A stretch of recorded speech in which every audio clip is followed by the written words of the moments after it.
Here is the most unusual feature film Walt Disney ever made, a film intended not so much to entertain, but to send a message. Walt, like many people, was impressed by the text of a book called Victory Through Air Power, written by Major Alexander P. de Seversky. In it, this Russian-born, naturalized American citizen, who became a key figure in the advancement of U.S. military aviation, called for an overhaul of our priorities. He was convinced that the only way to win the war was to focus our energies on creating long-range bomber planes. Remember that when this film was released in 1943, victory in Europe and the Pacific was far from certain. Spearhead of short-range aviation, pushed step by step through the Balkans. There was no end in sight, and our losses were tremendous. Walt believed in the principles of Seversky's book and felt it was his patriotic duty to spread the word. By making a Technicolor feature film about the subject with limited commercial potential in the midst of many other wartime duties, Walt quite simply put his money where his mouth was. The message Seversky delivers quite convincingly in this film isn't about aggression or warmongering. It's about winning a war against enemies who were bent on world domination, a war America stayed out of until we were attacked without provocation at Pearl Harbor. That's the historical context that gives meaning to this film today. For animation buffs, it's yet another example of how skillfully the Disney artists adapted their visual storytelling techniques to a deadly serious purpose, and how successful they were. In the introductory history of aviation, there's room for humor, but even in the later sections of the film, there's tremendous creativity, from the staging of battle scenes and explosions to the use of visual metaphors. To make sure Major Seversky made his presentation as persuasively as possible, Walt hired a professional director, a man of long experience on stage and in Hollywood, H.C. Potter, to film these lecture segments. Potter's many movie credits include Mr. Blandings Builds His Dream House, The Farmer's Daughter, Hellzapoppin', and The Story of Vernon and Irene Castle. But more importantly, he was a flyer himself and already acquainted with its star. He certainly did his job well in this movie because Seversky comes off quite well and doesn't seem stiff or severe. When I interviewed Mr. Potter many years ago, he had fond memories of Seversky, whom he knew as Sasha, but he also remembered that he had to shoot those sequences at night because Walt didn't have sufficient soundproofing to drown out the noise from Lockheed aircraft nearby. Potter's approach was to make Seversky's speeches seem as far from a lecture as possible. So he gave him lots of movement and other suggestions to make the speeches seem as casual as possible.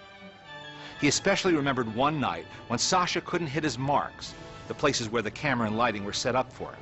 And he said, "Hank, how can I remember the words, the expression, the meaning, the walking without limping," as he had one wooden leg, "and hit these marks and think of what I'm saying at the same time?" Potter replied, "When you're flying airplanes, you're flying a plane, you're navigating, you're looking down at the ground to see if you're going where you're supposed to be going, you're listening to the radio, you're watching for other planes, and you're checking your instruments all at the same time." He concluded in a mock Russian accent, "Your motto should be, divide the attention." Seversky loved that, and from that time on, before every shot, the crew would chant, "Divide the attention." Movie critics weren't crazy about the film, and Walt Disney's own distributor, RKO, didn't want to release it. So Walt put the film in theaters through United Artists. But the most important response to the movie came from Winston Churchill. When he flew to Quebec for an Allied conference and learned that President Roosevelt hadn't seen the movie, he and Air Marshal Tedder prodded him until he ordered that a print be sent to him. H.C. Potter was told by Walt that it was only after Roosevelt saw Victory Through Air Power that our country made the commitment to long-range bombing. And that, after all, was the reason Walt committed to making this movie in the first place. Because of its topicality, the Disney studio decided to keep this film in the vaults at the close of World War II. Only the history of aviation sequence was seen in the years since then. It's with great pleasure that we now present Victory Through Air Power in its entirety.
The war is very different. The last European war was. Now air power is the dominant feature of military operations. Air power can fly directly to the vital centers of an opposing state and neutralize it. It can destroy the cities. It can wreck the aqueducts. It can knock out the lines of communication. It can destroy the food supply and make the people helpless to resist.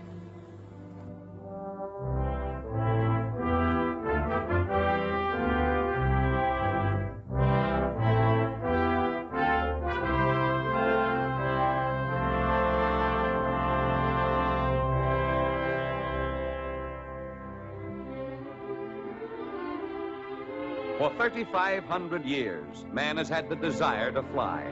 And yet, it was only 40 years ago this ambition was realized, an accomplishment that was to change the destiny of the entire world. Two brothers, Orville and Wilbur Wright, bicycle builders from Dayton, Ohio, on the morning of December 17th, set up on the sands of Kitty Hawk, North Carolina, their first heavier-than-air flying machine. Powered by a 4-cylinder motor developing almost 12 horsepower. With two bicycle chain-driven propellers turning at nearly 340 revolutions per minute. The machine, complete with pilot, weighed almost 750 pounds. In order to launch the plane, a monorail track was designed. The biplane A runs on the wooden rail B. An anchor wire C holds the plane back to enable the motor to develop sufficient power for the takeoff.